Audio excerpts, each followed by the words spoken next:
on this computer. There we go. So you ask about this, 14.5. Let me read this.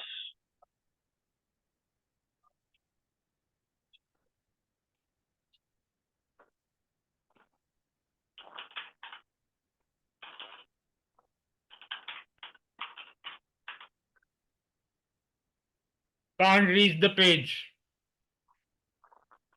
Error.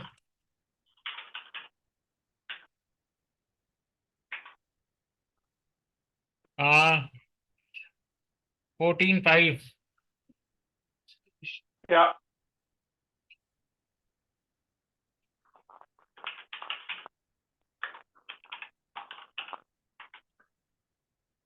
Ah, Okay.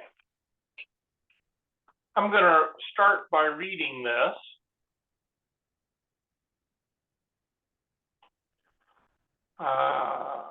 Here we go.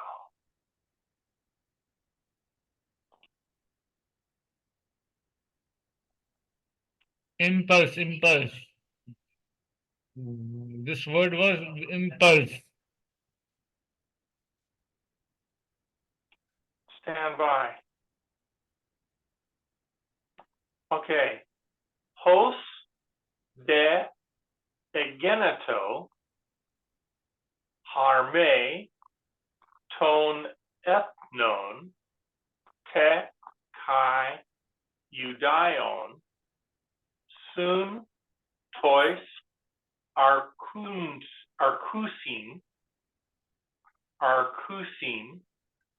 auton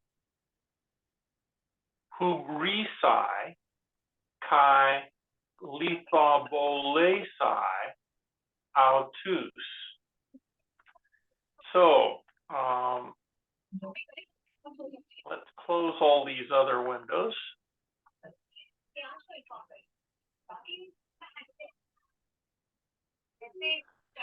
So you ask about or may, and why is it a noun? So this is, when you ask this question, you're asking the same as standard question 1. I'm sending you copies of what I already sent you by WhatsApp with all the standard questions. Why is such and such a word a nominative? There are 2 reasons for the nominative case words, and in this case, it's the subject of a verb. So this is the answer to here. So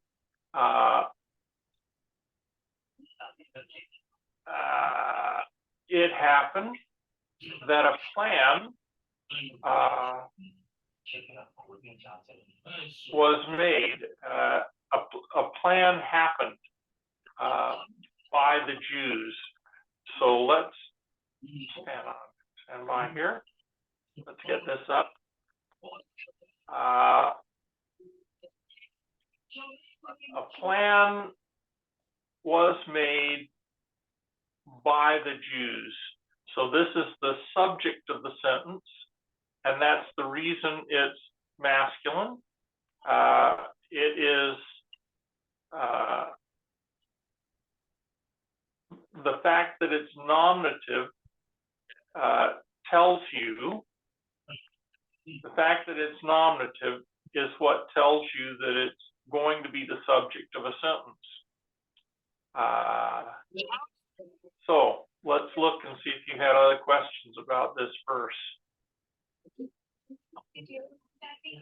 Okay, a plan was made or an attempt was made. And you have aorist active indicative. You have that it's a verb, an aorist active indicative, but you didn't analyze it properly. So this is not an aorist active indicative, but an aorist active infinitive, to mistreat. So a plan was made. Let's go back and look again. A plan was made by the Jews. A plan was made by non-Jews and Jews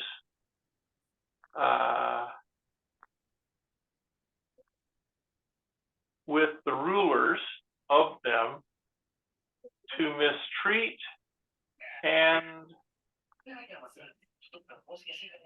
You can check the step Bible. It's in infinitive. it's an infinitive. It's indicative also in step Bible. It is written there in step Bible. I searched from there. Let's just look. Yeah, right here it says that it is an infinitive. Aorist active infinitive.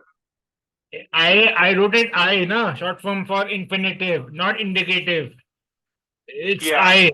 It's infinitive, not indicative. I wrote infinitive. I. Okay. So that's okay. We're just going to hit this again. A plan was made by non-Jews, by the Gentiles and the Jews with the rulers to mistreat and to stone them. So this is an infinitive ending, and this is the same infinitive ending, psi. And so that's how we recognize that it's an infinitive, is by that ending. So let's see what else we had to say about this. Now, those were the questions you had on this verse. So let's close this and let's take a look at this. This is another question you had.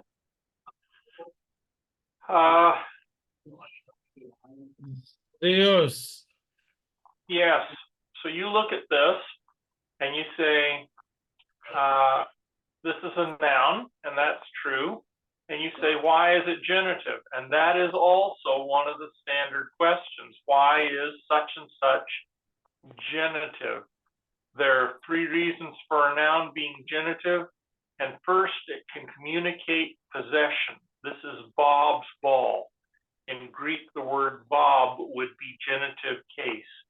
So let's go to Acts. Let me go to Acts 14:13. And so we're talking about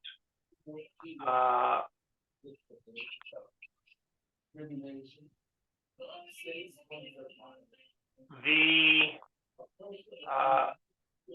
priest of Zeus. So it's Zeus's priest. And this is the possessive use of the genitive case. So the priest belonged to Zeus. And so that's why it's genitive. And of course, there's only one Zeus, so that's why it's singular. In this root word, why they have given two meanings, this and this. Yeah. They both. Why it is written both? They just had two ways of referring to the same deity. That's just, we have often in English two words that may mean the same thing. And so in Greek we have synonyms also. Yes. And so they were just synonyms. So the definition in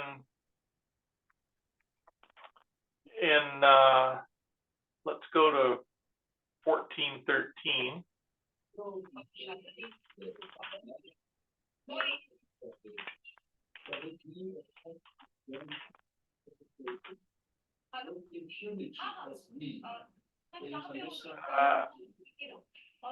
Yeah.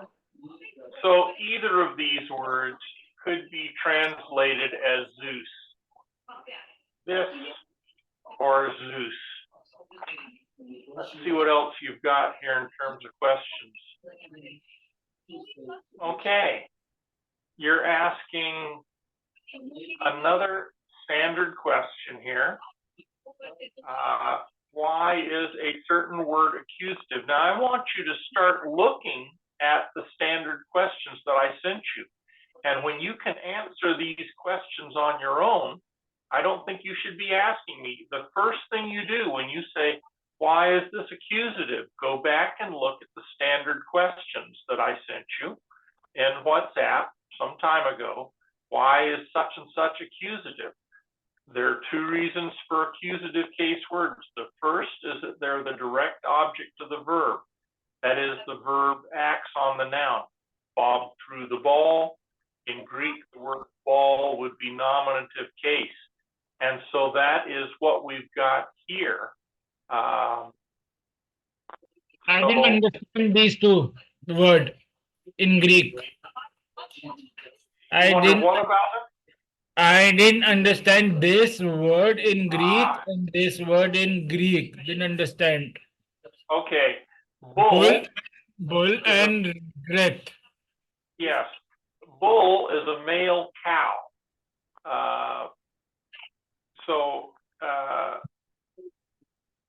Stand by.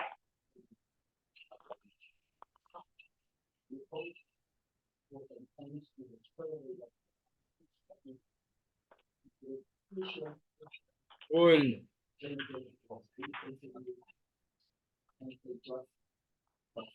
Bull.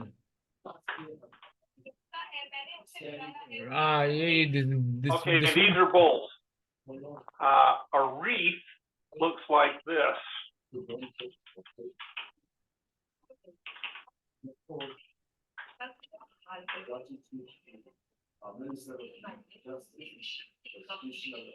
this is.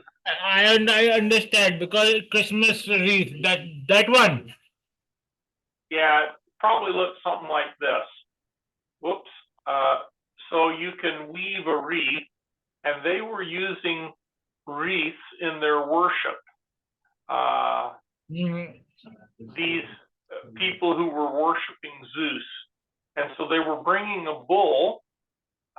They wanted to kill the bull and sacrifice it to Zeus, and they were going to bring a wreath, and also that was part of their worship when they sacrificed the bull. So let's look at your translation.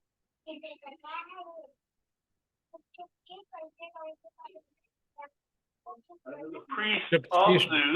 And so this is the genitive you asked about. Why you asked, why is Zeus genitive? And it's because it is possessive. That's the first standard question. So it was the priest of Zeus, or Zeus's priest,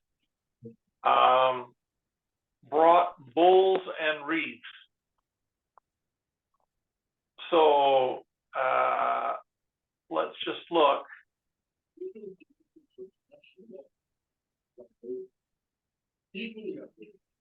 So here we go. The priest of Zeus, the one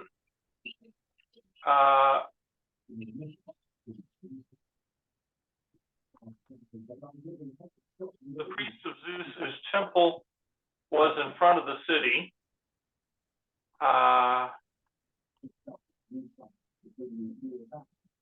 Let's just have a look.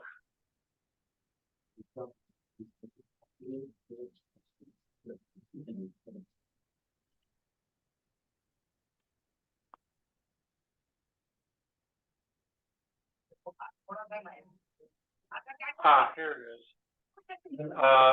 So this is the verb here.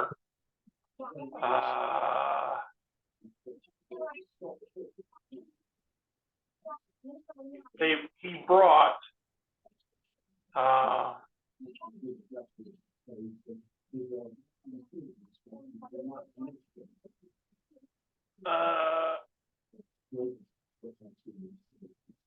I'm having troubles controlling my mouse. There we go.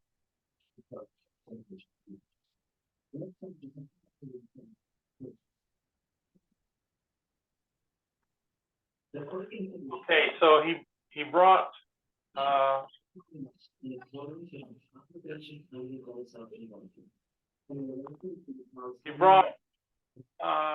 bulls and wreaths.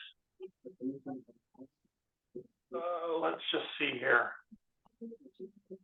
It's not here. Yeah, bulls and wreaths. So you ask what they were, and you ask why are they plural. It's because they brought more than one bull, more than one wreath, and he brought those. Let's have a look. So that's your questions on this verse, and they're both questions that can be answered. They're standard questions. These are the kind of questions you've asked again and again, and I want you to start answering your own questions on these. When you ask, why is it genitive? Why is it accusative? Look at the standard questions and figure that out. Okay, let's take a look and see what other questions you had.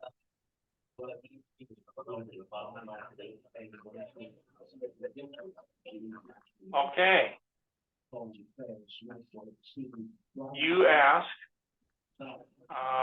why is this genitive? Why is it plural? I didn't understand this in Greek. Futile. Futile. Futile. Oh, okay. I didn't understand in Greek. Okay. That's a good question. So futile. Let's see what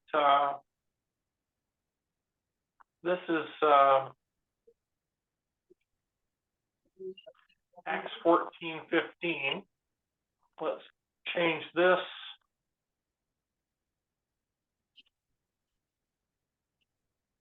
to Acts 14:15.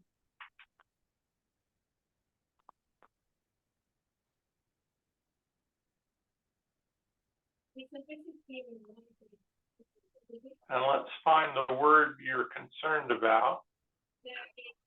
Matthion. Let's take a look at that.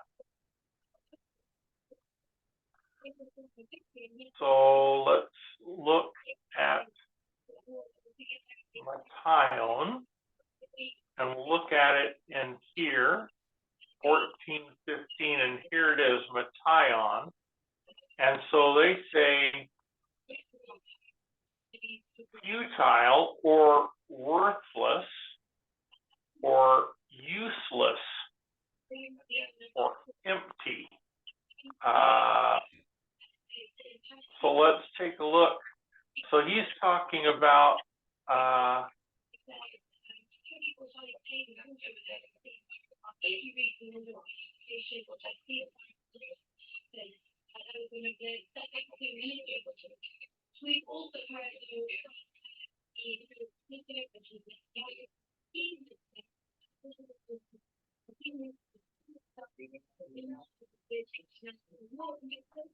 so he's offering, he says, we preached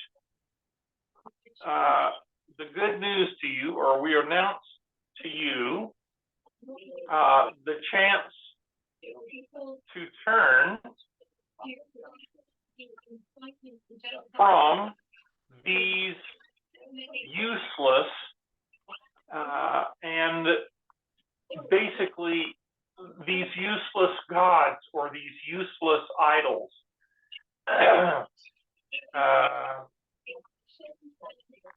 So that's what he's said.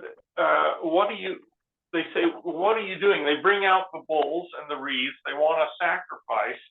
And Paul says, what are you guys doing? We are people So he said to the men,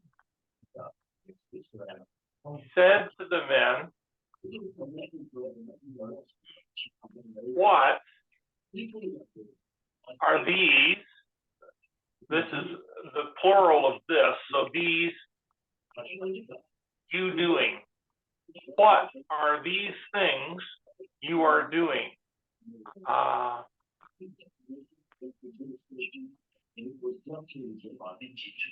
We are homoeopathes.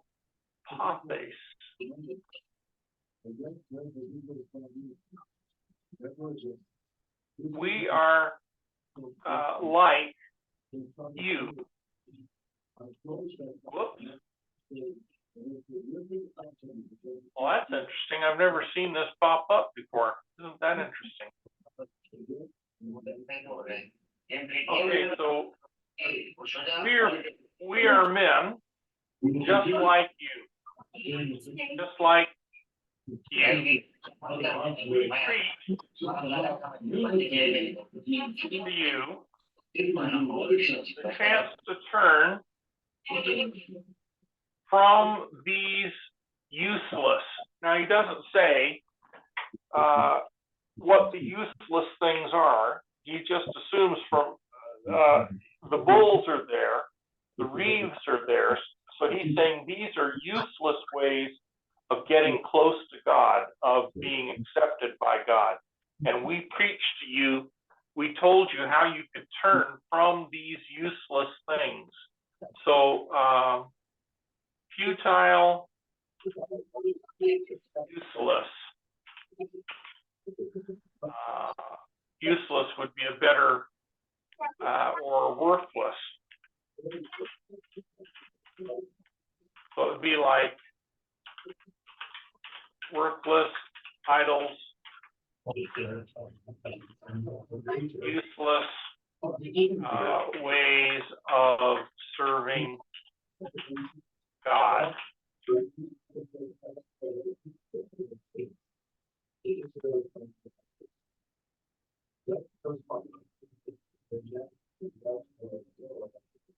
So that's what these are about. And so the reason you ask why is it genitive is it's the standard question. There are three reasons for a noun being genitive.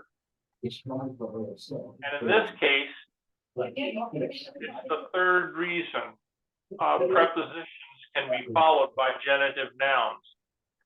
So if we look back up here, we'll find a preposition here from. So we preach to you that you could turn from these useless things.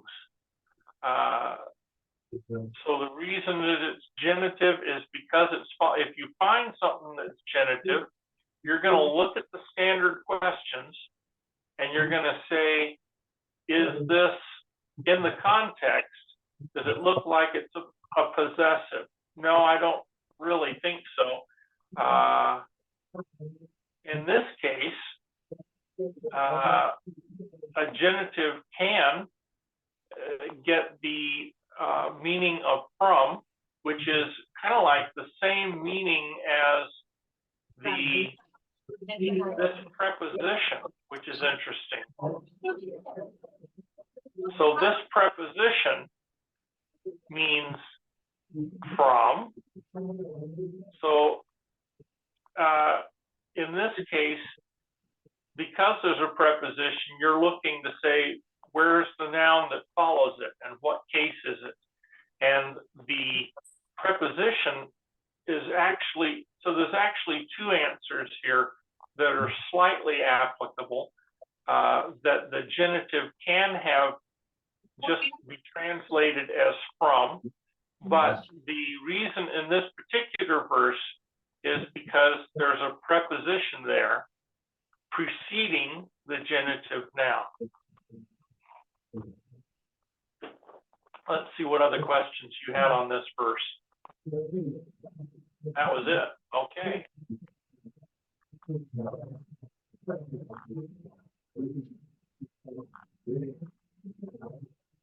Now you ask, why is this in 14:17? Without witness. Let me just read this verse. Acts 14:17. I'm going to read this first. Kaitoi, uk amartuon, auton, aphaken, agathurgon,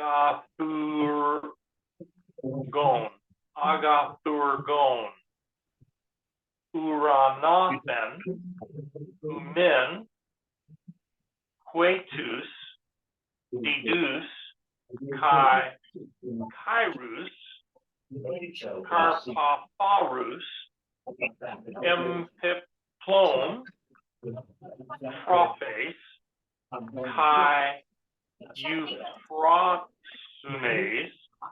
pas cardias humon. Wow, okay.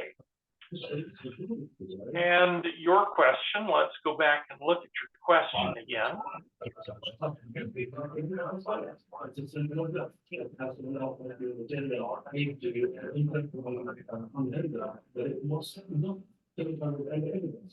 Yet, okay.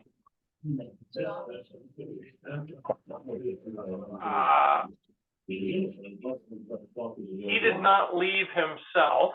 He did not leave himself. Uk auton aphaken. What did he leave himself? In this case, or what did he not leave himself? He didn't leave himself a lack of a witness. Marturon is the word for witness, and if you put on many Greek words, if you put an "a" in front of it, it turns it into a negative. So if you said here, he left himself a witness, but he left himself a marturon, which is without a witness. There is no one good word translation of this in English. You have to basically translate it with 2 or 3 words, without a witness. So why is this accusative? That's also a standard question. Why did he do it? The first good reason is that it's the correct object of the verb. So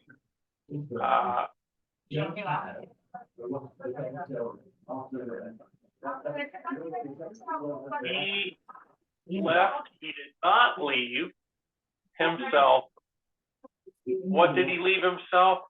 Without a witness. This is a little difficult to translate in English because we don't have one word to translate this one. Such a word doesn't exist in English, but it's still the object, the direct object of the verb. He left himself without a witness.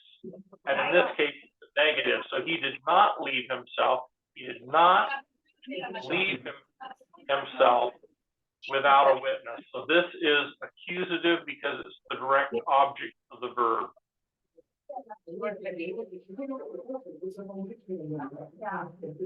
Now you ask,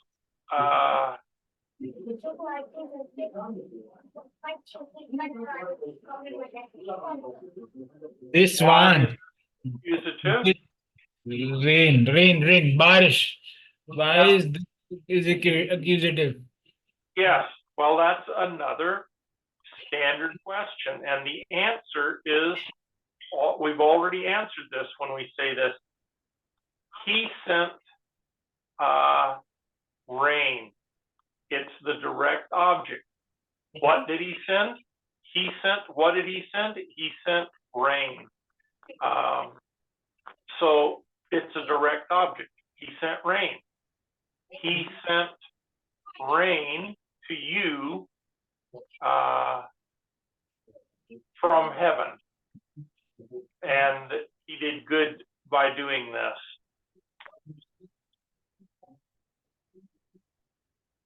Oh yes, here we go. Deduce. He sent, deduce, what did he send? He sent Huetus, he sent rain. It's the direct object.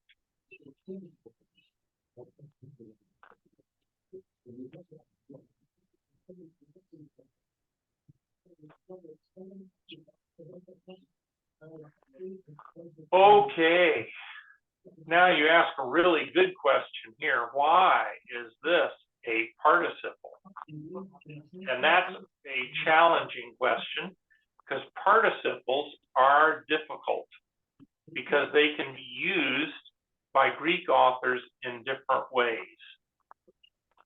So let's just look at this. This is Acts 14:19. Let me organize myself.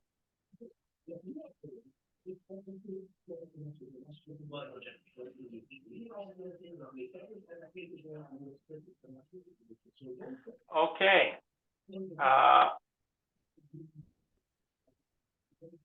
So we've got several participles here. So the most basic use of a participle is to add the equivalent, what is in English an ing, to the verb. So to run would be just a plain present tense run. Running could be, as often would be translated as a participle.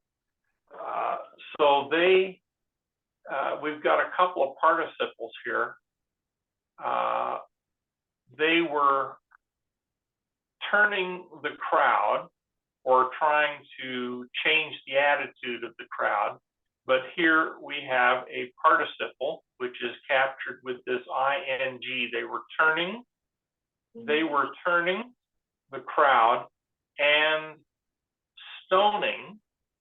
This is that ing, and they were stoning Paul. So they stoned him. So in English,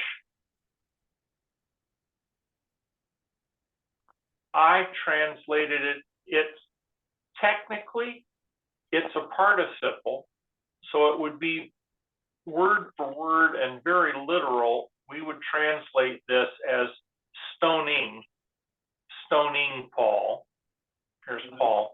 But I translate, when we as translators, we need to think about how to render this. So I think the best translation in English is Jews came from Antioch and Iconium, and after winning the crowds over, they stoned Paul. So I would probably translate it as though it were a simple past, as though it were an aorist. But in reality, it was a participle. So stoning, excuse me. Let's have a look at this. So that's a good question because participles are difficult. All of the questions that you asked today have been what I have called standard questions, except this one about participles is genuinely difficult because participles are hard to translate. And so you can see that in my own case, as I translated this, literally, it would be stoning. They were stoning Paul, but when I translated into English, I translated it as just a simple past. Now, stoning was a method of killing people by having everybody surround the person and throw rocks at them. People were always badly injured as the rocks hit various parts of the body. Eventually, a big stone would hit them in the head and they would be killed. So this was what stoning was about. This was a method that the Jews used for killing people. And it allowed many people, the whole crowd, could be part of the execution, part of the killing. So that's what stoning was about. We don't use this in Canada. Nobody kills, there are no crowds that kill another person by stoning them. It's simply, in our culture, it never happens. But it was very common in the first century culture. They had lots of rocks, and this was a way that Jews killed people.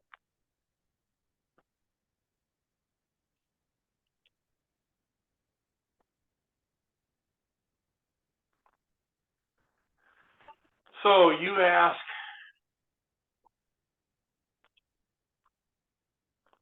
let me find this, 1422.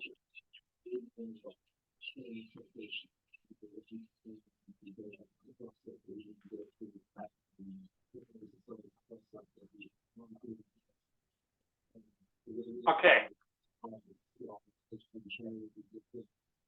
You ask why, let's see here. Why is this genitive? And that is a standard question. Why is it genitive? If you look,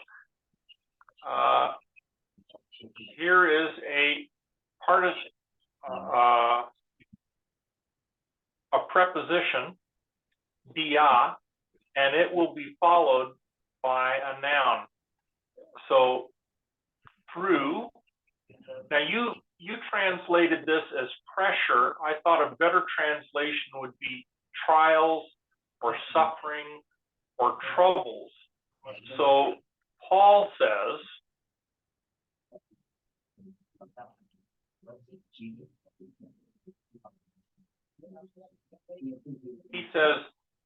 through polon flipseo, through much suffering or through much persecution. So the translation, let's see what you did with the translation down here. Yes, we must go through many hardships. Your word pressure makes that hard. That's not a good translation of this, even though you found it someplace. Let's take a look and see what Step Bible does with this. So this is 1422.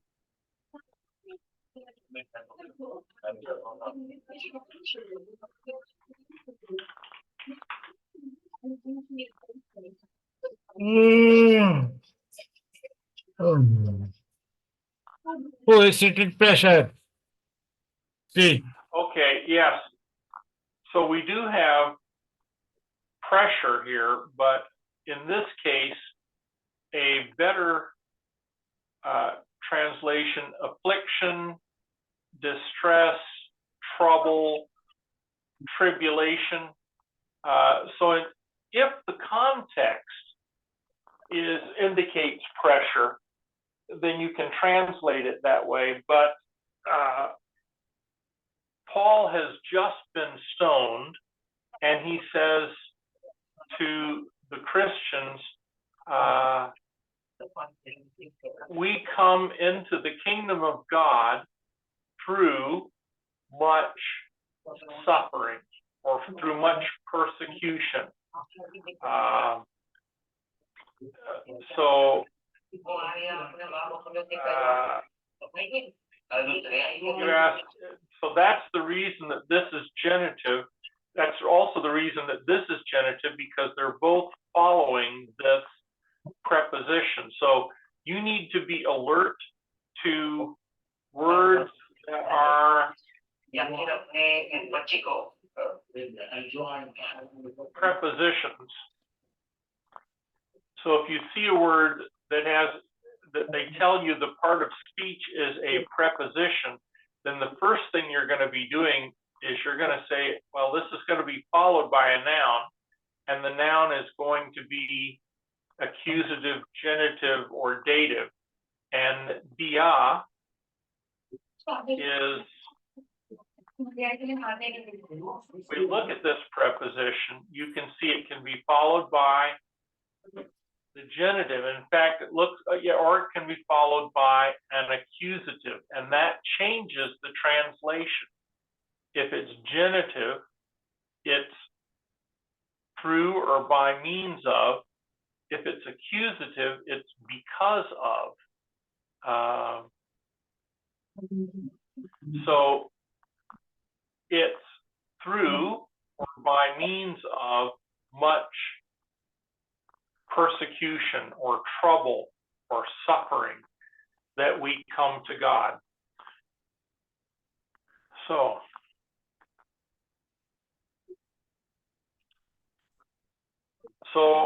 again, as the standard question, why is some word genitive? Look and see if there's a preposition nearby. If there's a preposition, and there is here,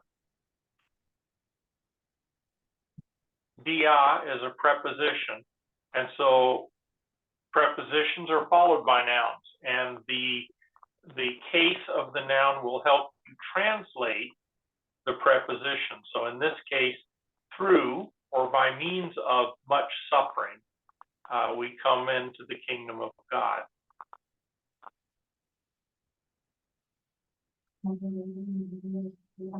So, pressure is which noun? Pressure is what kind of noun is pressure?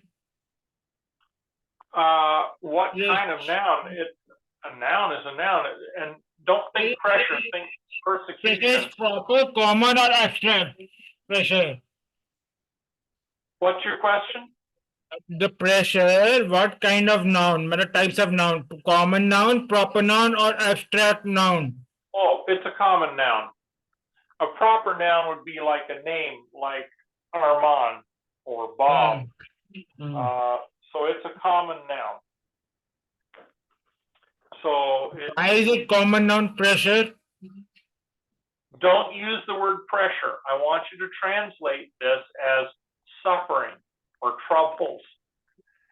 So this is the translation I want you to use for this. In the New Testament, it is usually, this word occurs many times in the New Testament, and it usually means persecution or trouble or suffering. Let's just add persecution, because that's a common translation of this.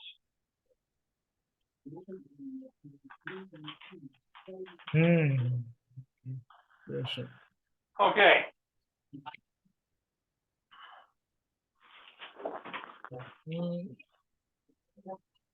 Okay, you ask another standard question here.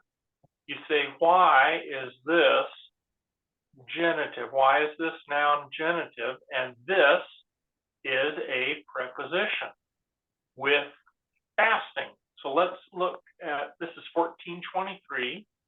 Let me go to 1423.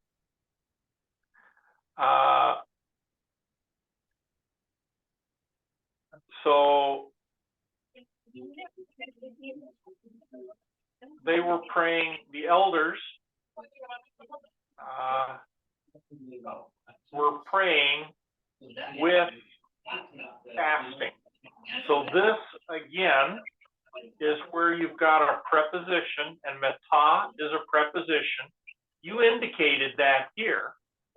You saw that meta was, in fact, meta was a preposition. So if you see something that's a preposition, there's always going to be a noun following it. That's just the way Greek goes. So when you see a preposition, you look for the noun, and here it is. And you look, the preposition is going, you look to see what is the case of the noun following the preposition. So let's look at meta in Step Bible. So that's 1423.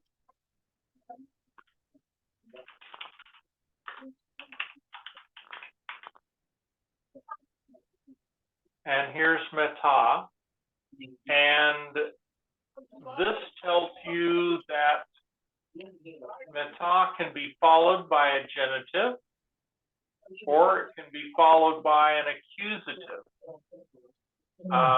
So in this case, meta is being followed by a genitive. So the translation is going to be one of these things. So genitive.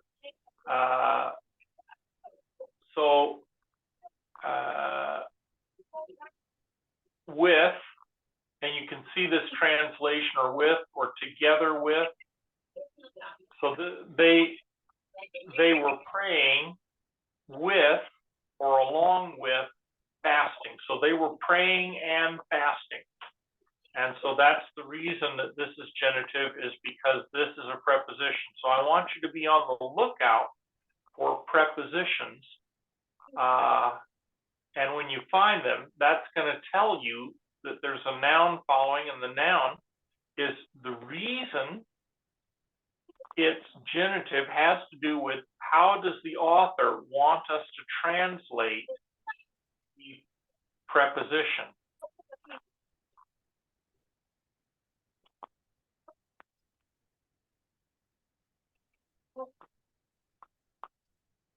Oh, we just did. That's 1423. That's the preposition with prayer and fasting. Oh, good question. This is a more challenging question. You ask, why is this an adverb? Whence? What is whence? What is whence? Whence? What is this word? Oh, whence. Okay, sure. This. Whence. Okay, good question.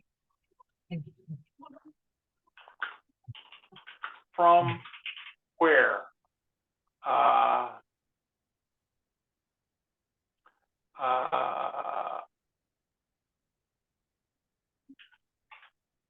From what place?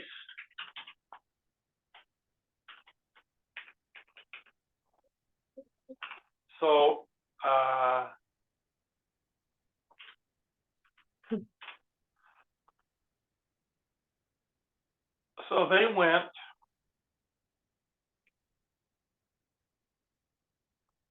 from there. They went to Antioch. From where?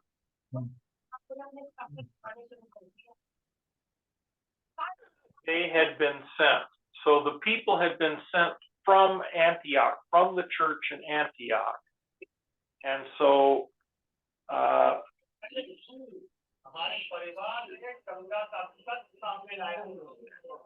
this gives you information about the verb. The adverb gives more information about the verb. In this verb, in this case, there's a compound verb. They were sent.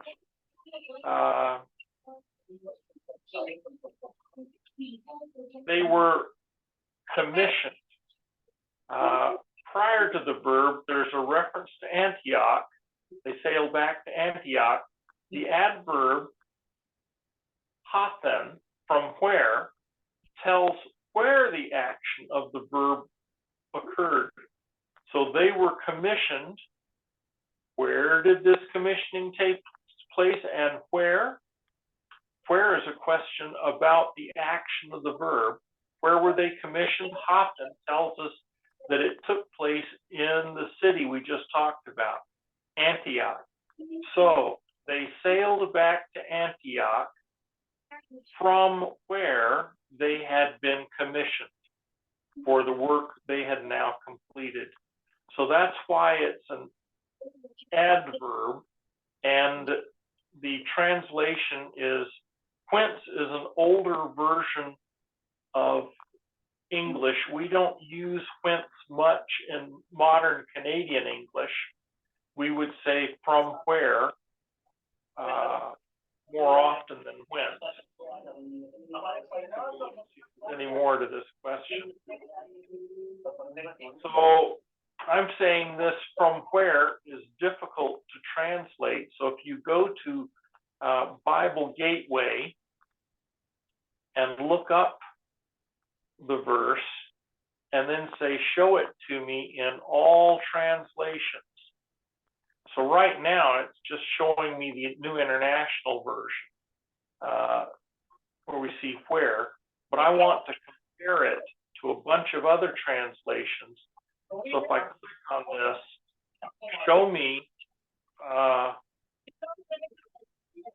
me Acts 14:26 in all English translations, then we're going to get something like this. And so we'll look and you can see from whence in the King James Version. Again, that's not great modern English. American Standard Version, from whence, here we go, where they had been entrusted to the grace of God. So Antioch, where they were from, they just translated as where. So this is this translation, and they sailed back to Antioch, where they had been committed to this work. We have a from whence, which again I think is terrible English, and this version does where. So you can compare and say, if you have troubles translating a verse, then you can go to BibleGateway.com and you can look up the verse, and then you can say, show me the verse in many translations, and it will give you an idea of how other translators have handled this. And that's for you and me, when we're not as great at translating as like people who do these published translations are generally very good at Greek. And so it's a way for us to learn from them.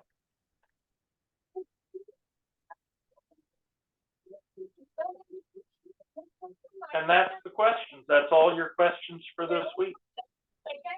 And it's 8:40, so it's time for you to have supper. It's 9:40 p.m. for you, or something like that. You can send these all. It is with answers, na? Send these all. These all. I'll send you these files, and also we are recording this, so I will let you review the recording if you wish. Let me stop sharing so I can see your face. There you are. I will help you with the recording, and also I will send back these files. And I'll see you in 2 weeks, which is, let's look at the date. So Friday, February 9th will be our next class. No, don't keep on 9th. No. When do you want to meet? After 9th. After 9th. Yes, because 9th my cousin's birthday, na, I have to celebrate. Oh, very good. I'm glad you're doing. How's the 16th? Good. 16th, Okay. Good. Okay, we'll meet next in 3 weeks. 1, 2, 3 on February 16th. Sounds good, Armaan. Have a good weekend. God bless you. Okay, bye-bye. Bye-bye.